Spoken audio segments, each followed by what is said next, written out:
안녕하세요. 저는 현재 결혼 3년 차가 되었고, 한창 신혼생활을 즐기고 있는 남성입니다. 사실 이 얘기를 할까 말까 망설였습니다.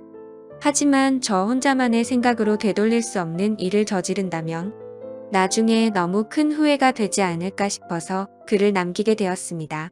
이야기를 시작하기 앞서서 제 고민을 말씀드리면, 저는 제 아내를 옆에 두고 있지만 계속해서 장모님이 생각나서 미칠 것 같습니다. 제 이야기를 읽어봐 주시고 어떻게 하는 게 현명할지 좋은 말씀 부탁드립니다. 저는 원래 가진 것 없는 흙수저 출신입니다. 그래서 돈에 관심이 굉장히 많았고 사업에 큰 뜻이 있었죠. 어릴 때는 공부도 썩 잘하지 못했고 할 줄 아는 거라고는 운동밖에 없었습니다. 그렇게 자라오다 보니 저는 자연스럽게 헬스 트레이너라는 직업이 생겼죠. 결국 저는 남들보다 열심히 살았습니다.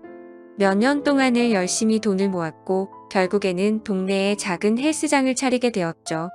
참 작지만 나름대로는 의미가 깊은 곳이었습니다. 앞으로의 삶에 큰 기대도 주었고 지금의 아내도 그곳에서 만났으니깐요. 아무쪼록 처음에는 영업이 잘 된 덕분에 승승장구할 것만 같았습니다. 그래서 큰 걱정 없이 지금의 제 아내와 결혼까지 하게 되었죠. 하지만 생각처럼 삶을 녹록지가 않더군요. 헬스장을 운영하다 보니 경영 악화로 인해서 회원들은 줄어들었고 결국에는 모아둔 돈은 바닥이 나서 빈털터리 신세로 결국 폐업을 하게 되었습니다. 정말 앞날이 깜깜했고 스트레스로 탈모까지 진행될 정도로 너무 많이 힘들었습니다.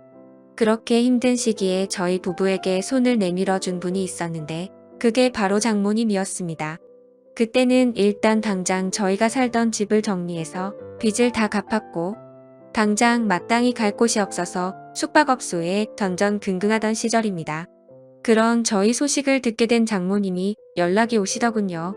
장모님 댁에서 함께 살면서 다시 시작하는 건 어떻겠냐고 말씀을 해주셨습니다. 저는 그 말씀에 너무 감사한 마음이 컸지만 오히려 제 아내는 장모님 댁에 들어가는 것을 반대하더군요. 사실은 아내가 반대할 만한 이유가 있었습니다.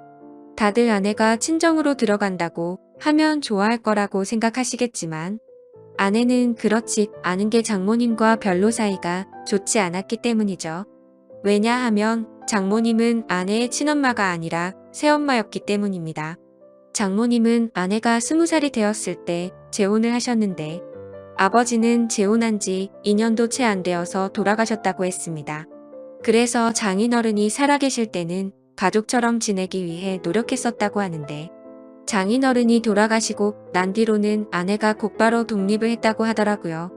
그렇다고 기분 나쁘게 집을 나온 건 아니었고 취직을 하면서 회사 근처로 옮긴다며 자연스럽게 나와서 지냈다고 했습니다. 아무쪼록 그렇게 집 밖으로 나와서 지내게 되니 함께 지내면서 친해질 시간은 딱히 없게 되었던 거죠.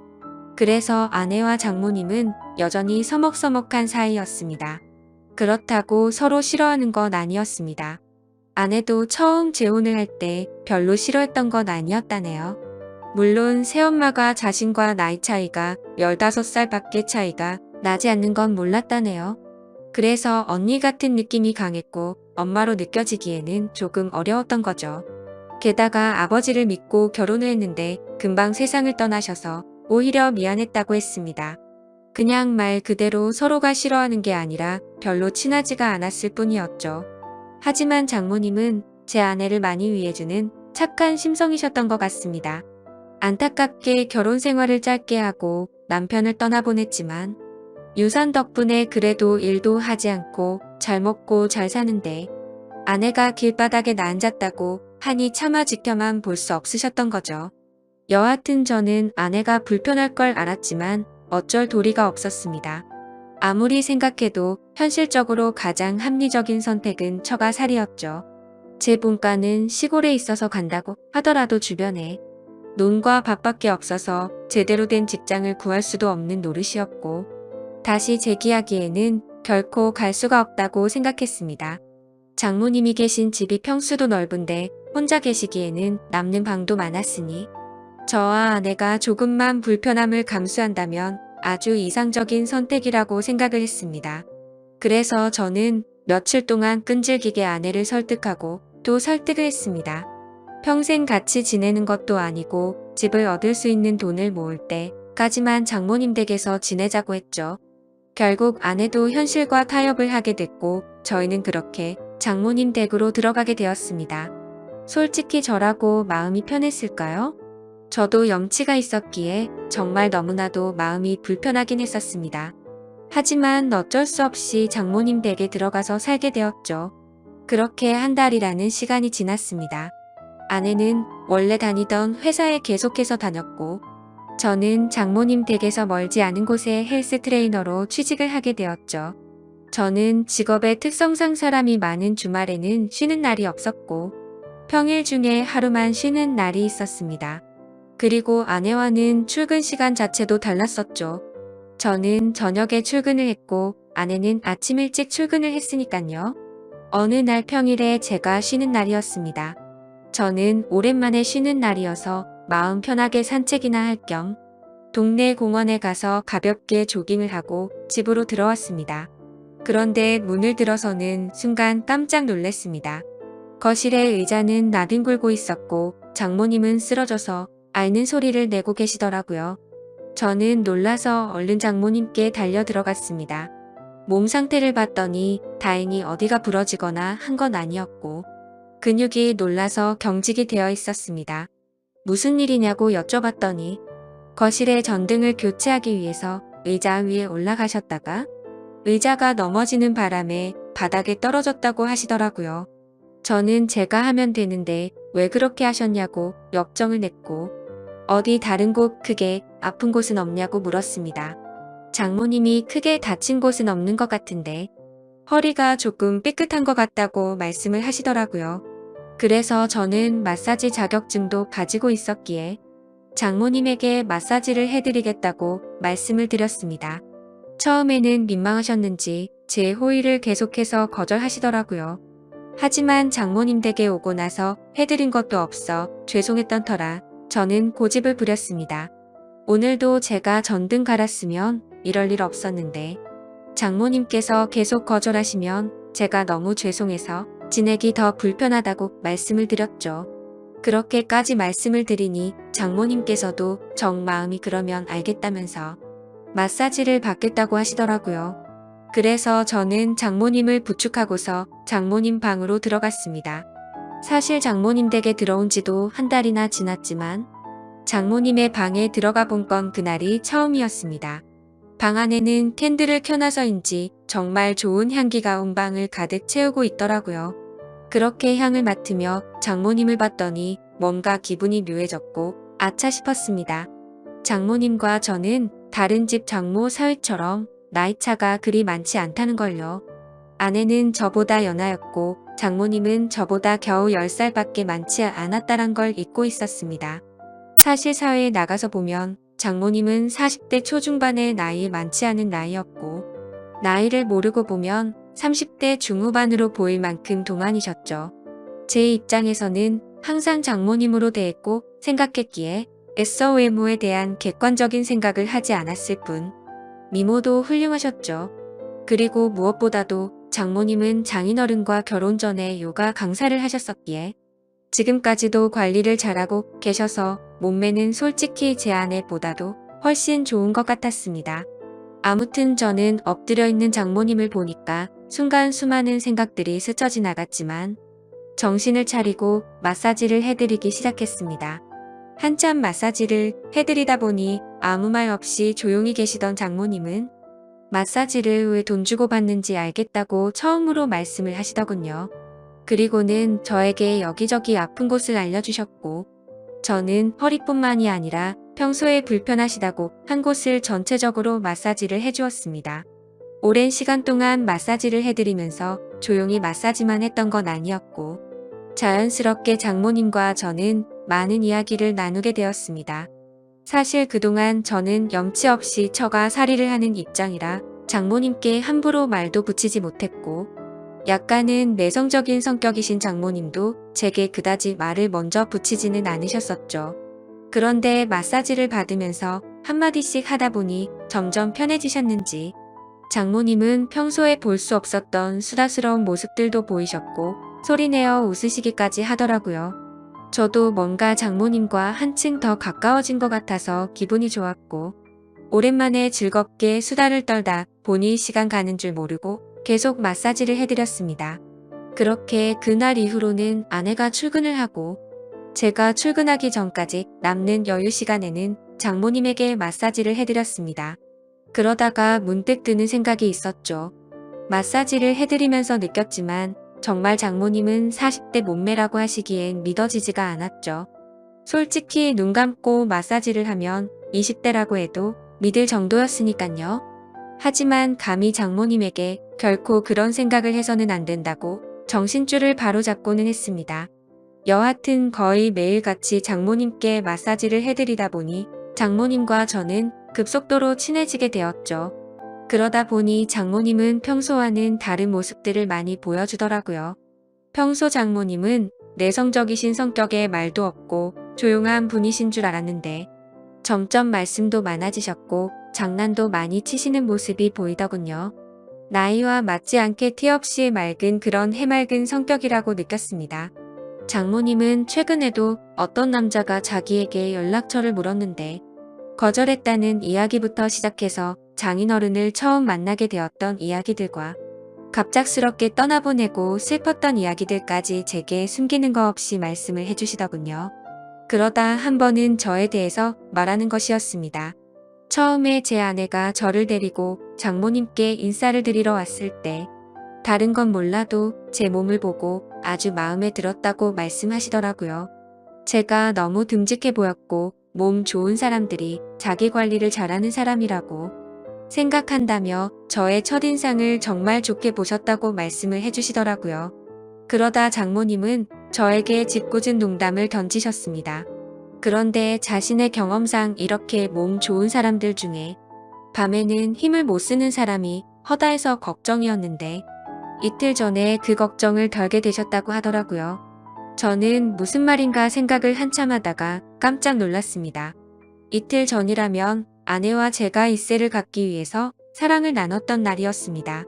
그렇다면 저와 아내가 사랑을 나누는 소리를 장모님이 다 들으셨다는 건데 저는 민망하기도 하고 부끄럽기도 해서 아무 말도 못하고 있었죠. 그러자 장모님은 갑자기 웃으시면서 부부 사이에 당연한 일을 한 건데 그렇게 부끄러워하지 않아도 된다고 말씀을 하시더라고요. 그러시고는 제 아내가 부럽다고 말씀을 하셨습니다. 자신은 지금 혼자 지내게 된 지도 벌써 많은 시간이 지나다 보니 외롭다고 하시더군요. 그러다가 장모님은 갑자기 제 팔뚝을 어루만지시면서 이런 튼실한 팔뚝을 가진 남자가 곁에 있다는 건 정말 부러운 일이라고 말씀을 하셨죠. 그날 이후부터는 장모님의 장난스러운 스킨십은 계속되었습니다. 저도 기분이 썩 나쁘지는 않았죠. 솔직히 말해서 좋다고 생각도 했었습니다. 하지만 이러다가는 큰 일이 벌어지겠다고 생각을 했고 장모님에게는 저의 근무 시간이 바뀌었다고 거짓말을 했습니다. 그날부터는 저는 아내와 함께 출근을 하게 되었고 아내가 퇴근하는 시간을 맞춰서 같이 집으로 들어갔었죠. 그렇게 저는 가정의 평화를 위해 장모님과의 거리를 두기 시작했습니다. 장모님도 제가 아내와 함께 있으니 둘이 있을 때처럼 함부로 장난을 치지는 못하셨고 별 탈 없이 시간이 흘러가고 있었죠. 그러다 며칠 뒤 저는 아침에 아내와 함께 출근을 하기 위해 집 밖으로 나왔고 마땅히 갈 곳이 없어서 집 근처 커피숍에서 휴대폰을 하면서 시간을 보내고 있었습니다. 그런데 갑자기 장모님에게 전화가 오더군요. 무슨 일이지 싶어서 전화를 받았더니 장모님은 제게 어디냐고 물으시더라고요. 저는 지금 헬스장에서 일을 하고 있다고 했죠. 그러자 장모님은 요즘 헬스장에서는 무슨 커피도 파냐고 묻더라고요. 저는 그 말에 무슨 말을 하시는 거지 싶어서 고개를 들었더니 커피숍 입구 쪽에서 저를 노려보고 있는 장모님을 발견하고 말았습니다. 그리고는 장모님은 아무 말도 안 하시고 전화를 끊으시고는 밖으로 나가버리셨죠. 그날 이후로는 정말 집안 분위기가 엉망진창이 되었습니다. 그렇지 않아도 서먹서먹한 분위기였는데 그때부터는 한기까지 느껴질 정도였죠. 그래서 저는 하루하루가 바늘 방석에 앉아서 생활하는 것처럼 너무 많이 불편했었습니다. 그렇게 불편한 나날을 보낸 지도 몇 주가 지나갔고 아내는 회사 워크숍이 있어서 1박 2일로 자리를 비운다고 하더군요. 저는 어색한 걸 너무 싫어하는 성격이라 솔직히 그때부터 너무 초조했고 미칠 것 같았습니다. 차라리 친구들을 만나서 밤새도록 술이나 먹고 들어올까부터 시작해서 여행이라도 다녀온다고 할까 등 수많은 여러 가지 생각을 했지만 아내가 자리를 비울 때 기회다 싶어서 같이 자리를 비우면 일을 더 악화시킬 것 같아서 차마 그런 방법을 선택할 수는 없겠더라고요. 그래서 저는 장모님과 이런 불편한 관계로 계속해서 지낼 수는 없는 노릇이었기에 결국 정면 돌파를 하기로 마음을 먹게 되었습니다. 저는 아내가 워크숍을 간 날 삼겹살과 소주 등 장모님께서 좋아할 만한 것들을 잔뜩 사들고서 집으로 들어갔습니다. 장모님의 방 문을 노크하면서 장모님께 그동안 죄송했다며 함께 먹자고 말씀을 드렸죠. 하지만 제게 많이 화가 나신 장모님은 대꾸도 하지 않으시더라고요. 그래서 저는 간곡히 계속해서 부탁을 드렸고 결국에는 장모님은 제 성화에 모시겨 식탁에 앉으셨습니다. 저는 열심히 고기를 구워서 쌈도 싸드렸고 장모님의 잔이 비지 않도록 소주도 계속 채우면서 허심탄회하게 이야기를 시작했습니다. 장모님께서는 장난이라고 제 몸을 계속 만지시는데 솔직히 저한테는 정말 부담스러운 일이었다고 했죠. 그러자 장모님은 그게 그렇게 싫어서 거짓말까지 하고 그랬냐고. 그냥 싫으면 싫다고 하지 그랬으면 굳이 안 했을 텐데 왜 이상한 사람을 만드냐고 화를 내셨습니다.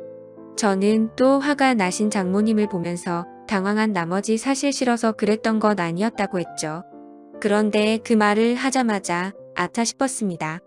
장모님은 곧바로 싫은 게 아니면 뭐냐고 물으셨습니다. 이런 말씀드리기 그렇지만 사실 장모님께서 저를 만지실 때마다 좀 느낌이 이상했다고 했죠. 장모님은 그때부터 뭔가 표정이 달라지시더니 무슨 느낌이 이상하냐고 했습니다. 그래서 저도 술도 취했겠다. 그동안 억울했던 마음도 있었던 터라 생각 없이 말을 내뱉기 시작했습니다. 장모님처럼 젊으시고 예쁘신 분이 저를 만지시니까 당연히 이상한 생각이 들고 그랬다고. 저도 남자인데 아무렇지 않은 게 이상하지 않겠냐고 필터를 거치지 않고 마구 말을 했죠.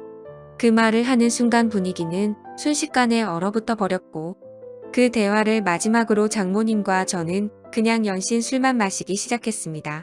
그래서 저는 분위기를 만회하고자 장모님에게 시덥지 않은 농담을 던지기 시작했지만 분위기는 쉽사리 나아지지 않더라고요. 그렇게 술만 연신들이 붙다 보니 저도 모르게 정신이 왔다 갔다 할 만큼 술이 올라오기 시작했습니다. 근데 갑자기 장모님은 실수로 옷에 음료수를 쏟게 되셨고 옷을 갈아입고 오신다고 하더니 방으로 들어가셨습니다. 그래서 저는 혼자서 술을 계속 마시고 있었죠. 그렇게 몇 분이 지나서는 장모님 방에 문이 열려서 고개를 들었는데 저는 깜짝 놀라서 들고 있던 술잔을 놓쳐버릴 뻔했습니다. 장모님은 차마 입에 담지 못할 그런 복장으로 갈아입으시고는 저에게 다가와서 조용히 말했습니다. 나 지금 많이 취해서 기억이 하나도 안 날 것 같아. 너도 그렇지 않냐며 제게 묻더라고요. 저도 술에 취한 나머지 그렇다고 고개를 끄덕였습니다. 그랬더니 장모님은 갑자기 제게 다가오셔서는 우리 오늘은 기억에서 지우자 하고는 저를 끌어안았습니다. 장모님과 저는 그렇게 술에 취해서인지 무언가에 홀렸던 건지 결코 돌이킬 수 없는 실수를 저지르고 말았던 겁니다. 다음 날 아침 숙취로 인해 두통을 겪으면서 일어났는데 순간 어제 있었던 일이 생각나면서 너무 두려웠죠. 저는 장모님이 깰까봐 조용히 밖으로 나와서 평상시처럼 식탁을 치우고 샤워를 했습니다. 제가 샤워를 하던 중에 장모님도 일어나셨는지 평상시와 다름없이 제가 먹을 아침을 차려주셨습니다. 그날부터 저와 장모님은 더 어색한 사이가 되었습니다. 마주칠까봐 서로가 서로를 피하는 듯한 느낌이었죠. 그렇게 며칠이 지나게 되었고 장모님은 따로 아내를 부르더니 통장을 하나 건네주었습니다. 좋은 집은 아니어도 오피스텔 보증금 정도는 될 것 같다면서 줬다고 하더군요. 그렇게 그날 이후로 저와 아내는 장모님 댁에서 나오게 되었고 새로운 오피스텔을 얻어서 지내고 있습니다. 그로부터 벌써 한 달이라는 시간이 지났습니다. 정말 그날 일은 잊으려고 무던히도 애써봤고 사실 금방 잊혀질 거라고 생각했습니다. 그런데 제가 정말 미쳐버린 건지 그날 있었던 일이 너무 생생하고 그립다고나 할까요? 정말 제가 이래서는 안 되는데 제 아내를 옆에 두고서 저는 장모님이 계속해서 생각나서 미쳐버릴 것 같습니다. 차마 이런 생각을 하는 것조차 욕을 먹어 마땅한 그런 일인 걸 잘 알지만 사람 마음이라는 게 수학 공식처럼 답이 정해져 있는 게 아니잖아요. 장모님의 얼굴을 한 번 더 보고 나면 제 마음이 착각을 했구나 생각할 수도 있을 것 같은데 용기를 내서 장모님에게 연락을 하는 게 맞을지 어떻게 해야 할지를 잘 모르겠네요. 다른 분들이라면 어떻게 하실 것 같으신가요? 그냥 얼굴만 보는 건데 크게 문제가 되진 않을 것 같고 연락을 해보는 게 맞을까요? 아니면 지금처럼 계속 참아가면서 살아가는 게 맞을까요? 부디 현실적인 답변 부탁드리겠습니다. 감사합니다.